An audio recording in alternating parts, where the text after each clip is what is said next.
This is the Roundtable Talk podcast, brought to you in part by Rayford Guns, the Hope County edition of the North State Journal, the Libra Initiative of North Carolina, and our flagship station, WCLN Christian 105.7.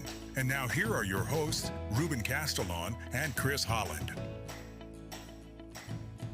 All right. Welcome to episode 149. I'm Ruben Castellon. And I'm Chris Holland, here with the Roundtable Talk podcast. All right. So I want to come back in time because I think we talked about it very briefly, and it has to do with the who controls what at the state level. And if you recall back, it was Bill. What bill was it?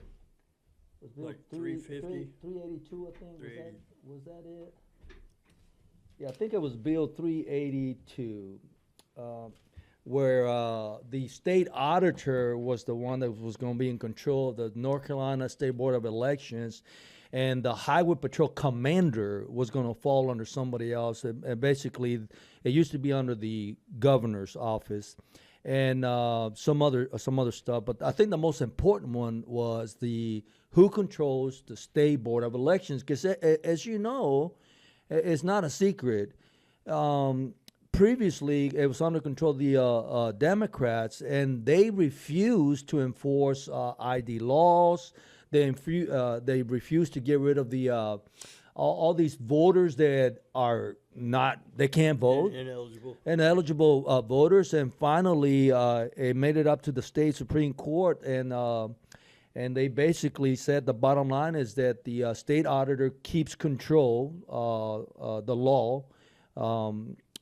They basically said that that's, the state auditor under David Bullock, which happens to be a Republican, is going to be the one that's responsible for the State Board of Elections. And I think you said this, the North Carolina Highway Patrol commander, I think, falls under the legislature. Well, the appointment, I think, is through the legislature now.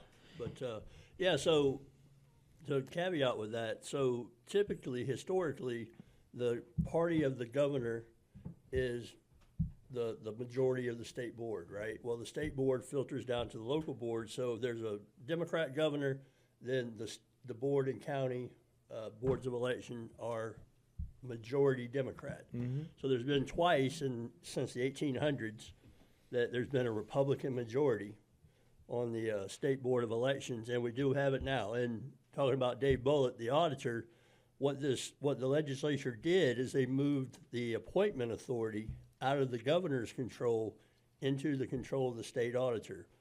So next time the state auditor becomes a Democrat, then the boards will go back to Democrat majority. Yeah. But that's typically the way it is. It's whatever party is in control or in charge at the time is the majority of the boards. And you bring up a good point. And this is how it is. Those in power, I've always said that they make the rules. When the Democrats are in power, they'll make the rules. So live with it. Elections have consequences. Right? And I just wanted I forgot to say that this. I was reading this information from the North State Journal, the Hope County edition, a very reliable newspaper. I encourage you to subscribe, whether online or I get a copy at my home. Very good information. In any case, what you got? So I just wanted to talk about the weather. Look outside. This place is about to fall apart. A little bit of rain. I had to go over to Hope Mills this afternoon and got behind somebody, and it started sprinkling, and all of a sudden everybody hit their brakes. We're at a 45 doing like 32. I'm like, what is going on? It's not even wet yet. Right? I'm looking. I've been monitoring, and it appears that, of course, this is North Carolina. Number one, the weather is subject to change. By the hour, it's subject to change. And so it's, based on the information I've been monitoring, it appears that the hardest day is going to be Sunday. Correct. So whatever happens on Sunday, it's most likely going to carry on to Monday, especially when you got freezing temperatures. But it's not as bad as they first claimed that it was going to be. We were going to get a lot of snow. But, all this is subject to change. But it's amazing to me where people panic automatically. Yeah, and this is what happens when North Carolina is not the state like up north or northeast where you got New York, Michigan, Ohio. Those states, they They're get used to snow every year, and they don't get 1 or 2 inches of snow. They get feet of snow, so they don't even declare a state of emergency in most cases. They have the equipment, and it's unfortunate that the governor of North Carolina had to declare a state of emergency so the state can have access to equipment, to put the salt liquid on the roads, which you see everywhere. But this is just how it is. So Yeah, and like you said, changing by the hour. It was we weren't supposed to start getting rain really until Saturday. yeah. But we're already seeing some effects. Yeah, so this it's gonna. afternoon, I so- think it's gonna change by the hour, and so I just I think that I don't think we need to panic. Okay, should you prepare? Absolutely, you should have at least enough food water. for at least a week, which I think almost everybody does, and so. Just prepare, and the worst case scenario that can happen. But I know that as time goes by, I know Hope County, the Lumbee River, that's the electric company that manages or provides electricity the majority of the county is Lumbee River, and they're very prepared. And I think that one of the things that I've noticed that they've done that was my biggest concern. Why is it that they don't ever trim trees along the power trees line. along the power lines? And they started doing that now, and that's a major step forward, because anytime you got big trees on top of power lines and you get ice, you're gonna get power lines down. Yeah, and especially with the pine trees. So, the way the pine trees, the shallow root system Yeah. anyway, and all that top heavy weight just topples them over. Excuse me. But, and that's like you said, don't panic. I'm 99% positive all the facilities, Fort Bragg, everybody's going to be closed down Monday. Oh, Because it's gonna you talking rain. about Fort Bragg? Yeah, Oh, yeah. Fort Bragg is shutting down. It's probably going home early tomorrow, but that's the way it works. But yeah, and like I said, just enjoy it. It's kind of unfortunate. It seems like we're on that line where snow stays up north, and Yeah. we get all just rain and freezing rain and stuff like that. If we were about 30 miles north Yeah. of here, we'd probably get a pretty good I snow think shower. I think that there's two methods of preparing. This is the way I see it. Those that have everything in their house that is powered by electricity. Right. Okay, you should have a grill and propane, Oh yeah. because you can still cook it up. But when you don't have that and the power goes out, I remember when I used to live in Westgate. This is several years ago. I don't remember when it was, but it's been several years. And we got hit by it was actually a hurricane that came in. Obviously, it turned out to a really severe weather, storm, wind, and all this stuff. And we were out of power for 3 days. Yeah. And it's been a while since that happened. The only good thing that when it happened, it wasn't cold. Right. And from that moment on, I said, I need to have a grill that has a propane. Yeah. Because, with a grill that has propane, you can do a lot. Yeah. You can even heat up a room, No, you can't. window open. I was going to say that. Don't pull it in the house. and try Yeah, to yeah. use- Don't do it in the house. But I mean, you do have I don't know what they're called, but you can connect a propane 5-gallon tank. Yeah, the little heaters. Yeah, little- the liter heaters, and I mean, I don't. If you're gonna do that, make sure that you crack a Ventilation. window open, something, because I mean, too much of that can get you sick, But yeah, don't panic. Because one of my coworkers, she was asking me where to get propane, because she had some brand new propane canisters, the 5 gallons. And I told her, I'm not endorsing Tractor Supply here on Rayford, but I do go there quite frequently for supplies.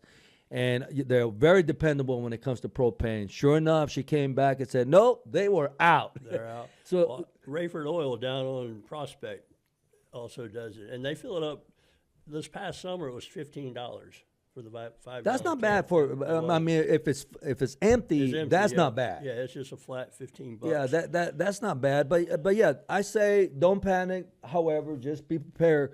Unfortunately, it is the winter, and we are expected to starting Sunday. We're gonna get freezing rain, and I think that's even more dangerous than snow, is, yes. because that's what can bring trees down, and trees bring lines down, and then you have no power. Plus, it's deceiving. You can't easily see the ice. No, you on can't the see road. it. You can't see it, so you're like, "Oh, I'm good." and You don't know it's there until you're going the wrong way. until you're spinning around in the highway. Exactly. But anyways, Well, hey, so January 12th kicked off absentee ballot voting here in North Carolina. So for you guys that plan on voting absentee, you should have either got it in the mail or is en route.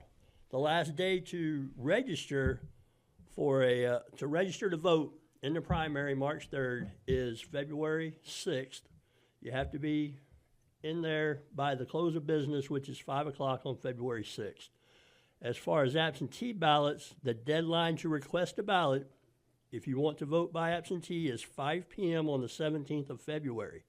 Now, you can go to the North Carolina State Board of Elections website, or you can go downtown to the County Board of Elections office at 227 North Main Street to the Board of Elections office to pick up an absentee ballot request, and then they will mail you a ballot.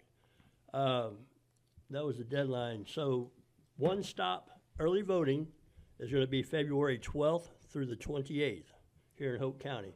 We're going to have two early what voting. day is it? February 12th through February 28th. The two locations are going to be the typical, the normal ones, the Rockfish Community Building out on Lindsay Road, and then the Commissioners Meeting Room up there at Pratt Building. So I'm looking at the North Carolina State Board of Elections. It says in-person early voting is February the 28th. In-person early voting begins.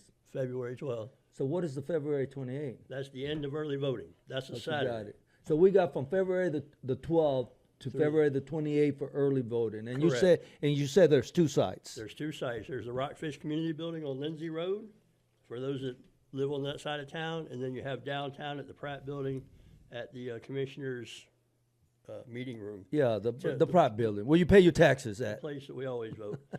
But yeah, so there's going to be no Sunday voting during this early voting period. It's Monday through I like Friday that. from 8 a.m. to 7:30 p.m. So I mean that's a full day. That's Yeah. almost 12 hours. Yeah. And then on Saturdays from 8 a.m. to 3 p.m. With the polls closing on the 28th at 3 p.m. That's a Saturday. Absentees. I already went over that. February 17th is the deadline to request one. Absentee ballots may be returned by mail, commercial courier, example DHL, FedEx, UPS, in person at an early voting site. You may not return an absentee ballot to a polling place on election day. So if you get your absentee ballot in the mail and you fill it out, and you're like, hey, I'm right next door to Rockfish and it's open for early voting, you can go in there and drop off your ballot.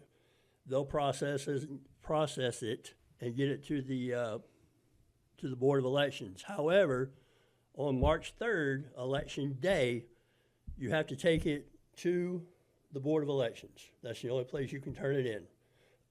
Those ballots have to be into the Board of Election by 7:30 p.m., whether that's coming through the mail or whether that's you dropping them off there at either an early voting site or the Board of Elections. They have to be in by 7:30. There is no more after Election Day That's right. ballot counting. That's right.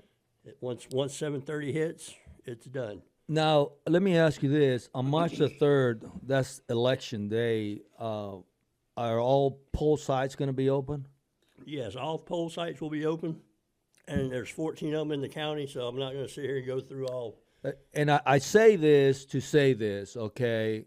So you need to make sure that you know if you decide not to go and vote early between the 12th and 28th of February, if you're going to vote on D-Day, which is March the 3rd, you need to remember, you need to know where your polling site is, because if you go to the wrong one when a minute before it closes down on the day of March the 3rd, You're gonna be late. you screwed up. If you're in line at the poll site at 7:30, you will be allowed to vote.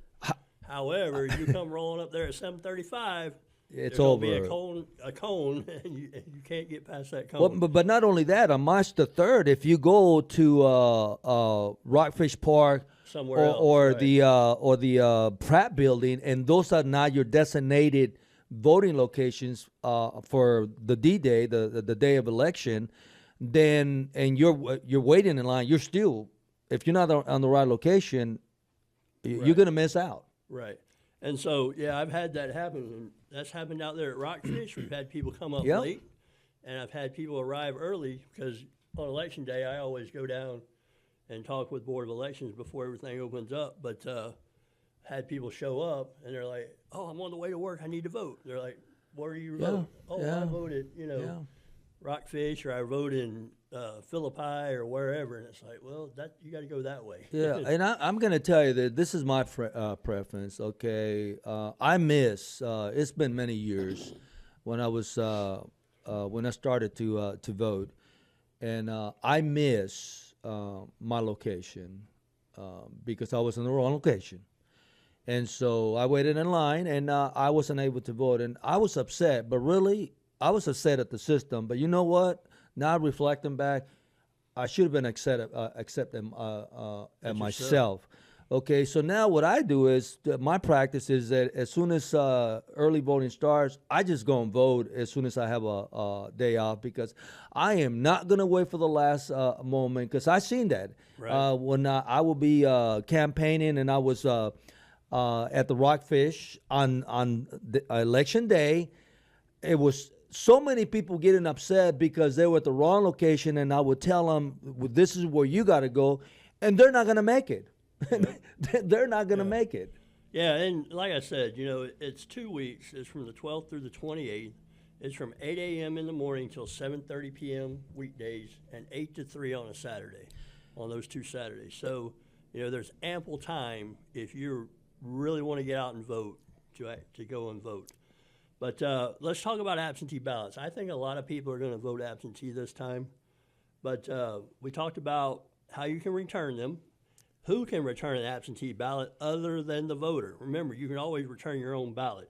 However, if for some reason you can't, you may only return someone else's ballot if you're a near relative or verifiable legal guardian. Mm-hmm. So a near relative is a spouse, a brother, sister, parent, So next to kin. grandparent, child, grandchild, mother-in-law, father-in-law, daughter-in-law, son-in-law, stepchild, or step-parent. Verified. Now, this restriction does not apply if you ask somebody to return your ballot due to your disability. Mm-hmm. So if you can't drive and you're my neighbor, Yeah. no relation, I say, Nope. hey, Ruben, take this to the office. No can for do? me. No, you can do. Oh, you can? That's the exception. Okay. That is the exception. However, if I did that, you would have to fill out a voter assistance certification. On So the it's not return that envelope. simple. It's not simple. No. I would have to fill out that Ruben Castle's Yeah. taking my thing and Yeah. then sign the envelope, and then you would take it down. All right, we talked about this Tuesday, March 3rd. This is a primary election, so there are some candidates that have already filed that will be on the November ballot. However, you will not see them on the ballot in March. This March primary is to determine in a crowded field, i.e. there's more than the number of candidates is larger than the slots available. Mm-hmm. We are determining who's going to fill those slots on the November ballot. So what you'll see here in Hope County is voters can choose, this is party, you can choose which candidate they prefer on the general ballot. Purpose of the primary election is to narrow the field of candidates. All absentee ballots must be received by the county board. Oh, I did that twice, because that's very important, right? Because somebody gets it in the mail, they fill it out, and they throw it on the counter, and they're like, oh, and just whatever. 7:30 p.m. on March 3rd is the deadline. That's right. It No has exceptions. to be in the Board of Elections. No excuses. All right. All registered voters in Hoke are eligible to vote. However, voters affiliated with a political party will be given a ballot of candidates for their party. That's right. Unaffiliated voters may choose the ballot of candidates for any party. So, being Republicans, we can only get a Republican ballot. Democrat can only get a Democrat ballot. Unaffiliated voters can say, I want to vote in the Democrat primary or I want to vote in the Republican primary. You will then get that ballot. That's the only ballot you can vote. And then you make your choices from that. So at the local level, just so everybody is in the same sheet of music as I'm understanding, and correct me if I'm wrong, Chris, but say, let me give you an example.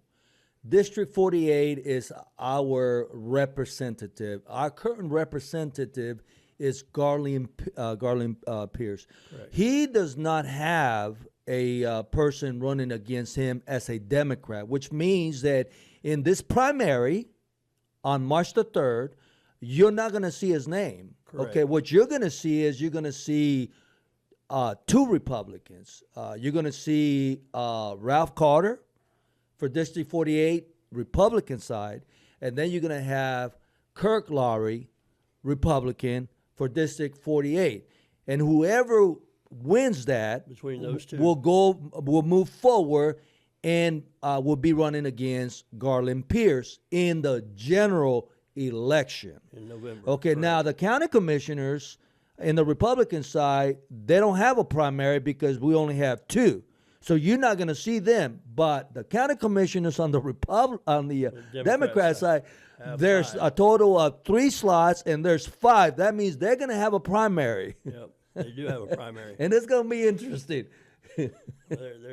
There's some It's going to be there's some interesting. schemes afoot. We'll see how it turns out for those unaffiliated voters. I'm not endorsing any particular tactic other than go out and vote.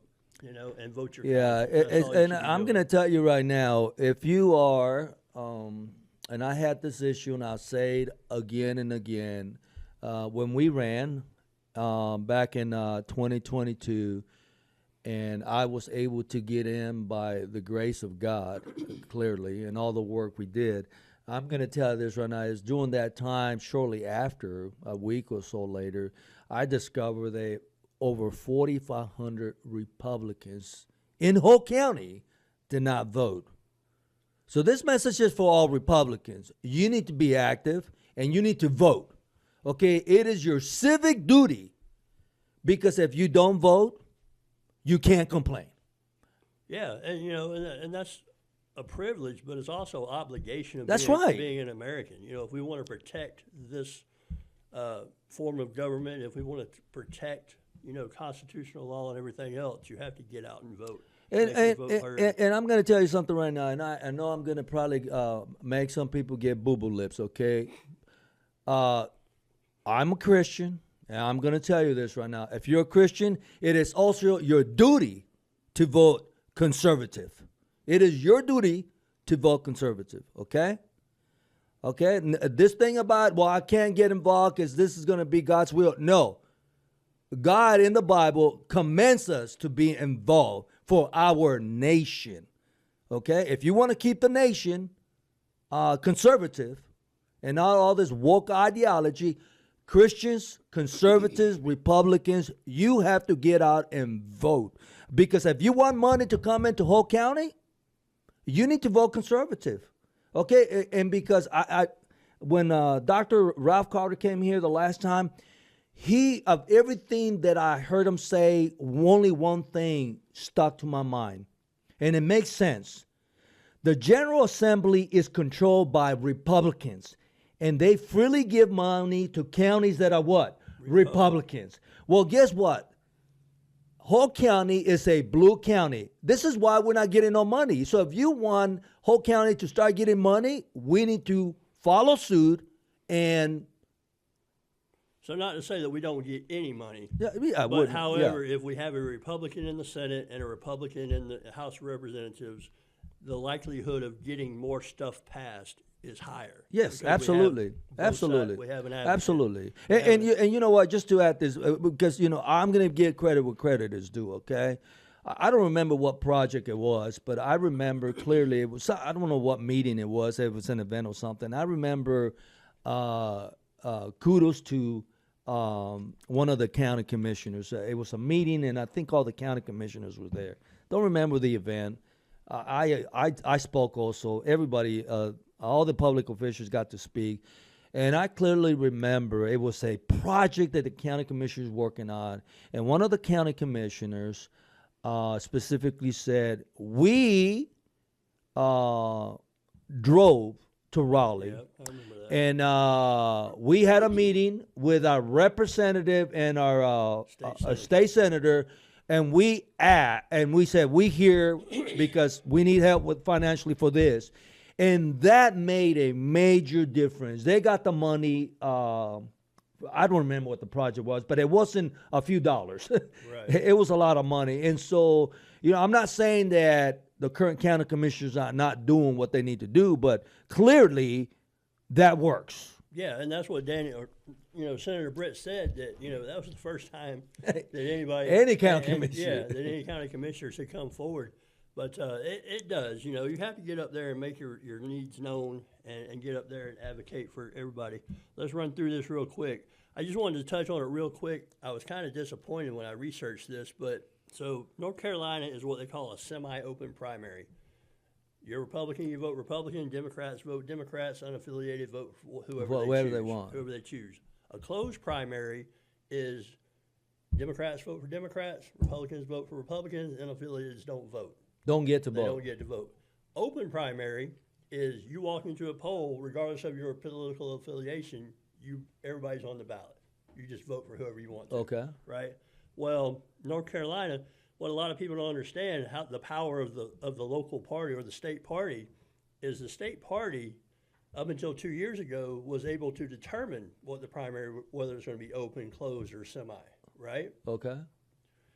They just put it in law 2 years ago that it's always going to be semi-open, Okay. meaning what we have now. They codified it in law, which kind of, I'm like, wait a minute, because we remember back during Trump's first term in the primary when they had Clinton, The Ted Green Party. Cruz- They had Ted another Green Cruz, Party. Yeah, whatever. But anyway, there was a bunch of people unaffiliated across the nation that were talking about, well, everybody vote for Trump because, he can't beat Hillary Clinton. And he did. Right? And so it kind of backfired on him. But I don't know. I'm kind of torn. It's kind of one of those things because you're electing who's going to move forward to represent your party. Yeah. So if you're not part of the party, I don't know. Like I said, I want everybody to vote, but I want everybody to be part of a party too. Yeah. Have some. Well, you some know loyalty. what? I'm going to tell you that this, and of course, this is my own personal opinion as I see politics, and I'm going to tell you this right now. I respect a Democrat, not for what they stand, but the fact that they stand for something, whatever that is. I also respect a Republican that says he or she is a Republican, and they stand for what they stand. I don't necessarily agree on everything. I'm also a Republican, but I don't agree on everything. I am conservative. Yeah. But I'm gonna tell you this right now. I can't say a lot about unaffiliated people. They're the ones that I call they're at the top of the fence, and they just go with which way.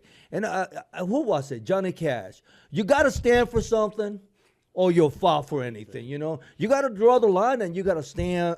You got to stand for something. You can't just continue to be wishy-washy. All right. So remember, you will be asked for an ID. Primarily, everybody has a driver's license. If you do not have a driver's license or one of the other 25,000 forms of ID that are acceptable, you can go to the State Board of Elections or the DMV, and they will give you an ID sufficient for voting. Or you can also go to the county Board of Elections. That's what I thought I said. No, you said the state. Oh, yeah. County Board of Elections. Or And you can get the a DMV voter ID. to get a voter ID. Just for those that are wondering, soil and water candidate filing will start on June 13th, ends on July 1st. Candidate filing for County Board of Election begins July 1st and will end July 15th. So there's still more candidate filing here in the summer that we're going to get. A reminder that February 3rd at 7 p.m., Larry Chasen is sponsoring a community or a candidate forum out at the Rockfish Community Center. That starts at 7 p.m. I've invited all the candidates that are on our ballot to come. even the state or the Senate. We'll see how many Senate candidates show up, but we'll see. And then February 19th at 7 p.m., the Hope County Republican Party, as part of our monthly meeting, will also have a candidate forum with all of our local candidates. And I've also put out an invite to the top 3 competitive Senate candidates to see if they'll come down to the county and do a Q&A and meet the voters. And all right? so the last thing I want to put out is very important that we neglect. Make sure you do your work on judges, because judges are also on the ballot. Some judges got primaries. Do your work, okay? Do your work. It's almost any lawyer can run for a judge. That doesn't mean that they're qualified. Make sure that you vote for the most qualified judge, conservative too. Yeah, and if you want to know information about candidates, go to the Hope County Board of Elections website, click on the left side, 2026 primary, scroll to the bottom of the page, and there's a candidate list. Right now, all it has is county commissioners and Ralph and Kirk. But I'm going to get with them and get the judges, because we have like 9 judges that are actually on our ballot that aren't reflected on the website. So I'm following up with them. But open that list up and Google those names. Go to Ballotpedia, go to their Facebook page or whatever. Be an informed voter. That's right. And we will see you at the polls. Getting to the facts across the state, around the world, and at home in Rayford, North Carolina. The Round Table Talk Podcast. Brought to you in part by Rayford Guns, the Hope County edition of the North State Journal, the Libra Initiative of North Carolina, and our flagship station, WCLN Christian 105.7. Be sure to like, share, and leave a review wherever you listen to podcasts. The Round Table Talk Podcast.